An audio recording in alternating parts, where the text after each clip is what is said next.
ನಮಸ್ಕಾರ ವೀಕ್ಷಕರೇ, ಇವತ್ತು ಈಸಿ ಅಂಡ್ ಸಿಂಪಲ್ ಆಗಿ 2 ನಿಮಿಷದಲ್ಲಿ ಮಸಾಲಾ ಆಮ್ಲೆಟ್ ಮಾಡೋಣ ಬನ್ನಿ. ನಾನಿಲ್ಲಿ 2 ಮೊಟ್ಟೆನ ಒಂದು ಬೌಲ್ಗೆ ಹೊಡೆದಾಕೊಂಡಿದ್ದೀನಿ. ಅದಕ್ಕೆ ಸ್ವಲ್ಪ ಉಪ್ಪು, ಒಂದು ಸ್ವಲ್ಪ ಗರಂ ಮಸಾಲ ಹಾಕೋತಾ ಇದ್ದೀನಿ. ಈ ಮಸಾಲೆ ಎಲ್ಲ ನೀಟಾಗಿ ಮೊಟ್ಟೆಗೆ ಮಿಕ್ಸ್ ಮಾಡಬೇಕಾಗುತ್ತೆ. ಮಿಕ್ಸ್ ಮಾಡಾದ್ಮೇಲೆ ಸ್ವಲ್ಪ ಈರುಳ್ಳಿ, ಸ್ವಲ್ಪ ಕೊತ್ತಂಬರಿ ಸೊಪ್ಪು ಹಾಕೊಳ್ಳೋಣ. ಈ ಮಸಾಲ ಆಮ್ಲೆಟ್ಟು ಬೇಗ ಆಗೋಗುತ್ತೆ, 2 ನಿಮಿಷದಲ್ಲಿ ಮಾಡ್ಬೋದು. ಬಿಸಿ ಅನ್ನ ಜೊತೆ ತಿಂತಾ ಇದ್ರೆ ಸೂಪರ್ ಆಗಿರುತ್ತೆ.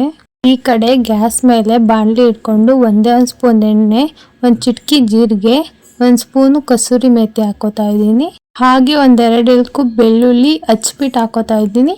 ಬೆಳ್ಳುಳ್ಳಿ ಬ್ರೌನ್ ಕಲರ್ ಬಂದಮೇಲೆ ಒಂದೇ ಒಂದು ಸಣ್ಣ ಈರುಳ್ಳಿ ಹಾಕೋತಾ ಇದ್ದೀನಿ. ನೀಟಾಗಿ ಫ್ರೈ ಮಾಡ್ಕೋಬೇಕಾಗುತ್ತೆ ಈರುಳ್ಳಿನ. ಈ ರೆಸಿಪಿನ ಒಬ್ಬರೇ ತಿನ್ನೋದಕ್ಕಾಗೋದು. ಮನೆಯಲ್ಲಿ ಯಾವಾಗಾರ ಒಬ್ಬರೇ ಇದ್ದರೆ, ನೀವು ಒಬ್ಬರೇ ಏನಾರು ಬೇರೆ ಮಾಡ್ಕೊಂಡು ತಿನ್ನಬೇಕು ಅಂದರೆ ಬ್ಯಾಚುಲರ್ಸ್ಗೆ ಇದೆಲ್ಲ ಚೆನ್ನಾಗಿ ಹೆಲ್ಪ್ ಆಗುತ್ತೆ. ಆ ಟೈಮಲ್ಲಿ ಈ ರೆಸಿಪಿ ಮಾಡ್ಕೊಳ್ಳಿ. ಈರುಳ್ಳಿ ಫ್ರೈ ಆದಮೇಲೆ ಸ್ಪೈಸಸ್ಗಳನ್ನ ಹಾಕೊಳ್ಳೋಣ.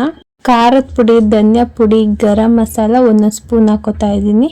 1 ಚಿಟಕಿ ಉಪ್ಪು ಹಾಕೊಳ್ಳಿ. ನಾವು ಮೊಟ್ಟೆಗೂ ಉಪ್ಪು ಹಾಕೊಂಡಿದ್ದೀವಿ, ನೆನಪಿರಲಿ, ಇಲ್ಲ ಉಪ್ಪು ಜಾಸ್ತಿ ಆಗಿಬಿಡುತ್ತೆ. ಸ್ವಲ್ಪ ಕೊತ್ತಂಬರಿ ಸೊಪ್ಪು ಹಾಕಿ ಚೆನ್ನಾಗಿ ರೋಸ್ಟ್ ಮಾಡ್ಕೊಳ್ಳಿ. ಇವಾಗ ನಾವು ಕಲ್ಸ್ಕೊಂಡಿದ್ವಲ್ಲ ಆ ಮೊಟ್ಟೆನ ಮಸಾಲೆ ಮೇಲೆ ಹಾಕೋಣ. ಮಸಾಲೆ ಮೇಲೆ ನೀಟಾಗಿ ಅಳ್ಬಿಟ್ಟು ಮೊಟ್ಟೆನ ಒಂದು ಪ್ಲೇಟ್ ಮುಚ್ಚಿಬಿಡಿ. 1 ನಿಮಿಷ ಗ್ಯಾಸ್ನ ಲೋ ಫ್ಲೇಮಲ್ಲಿ ಇಟ್ಕೊಂಡು ಮೊಟ್ಟೆನ ಬೇಯಿಸ್ಕೋಬೇಕಾಗುತ್ತೆ. ತುಂಬಾ ರುಚಿಯಾಗಿ ಬರುತ್ತೆ ಈ ರೆಸಿಪಿ.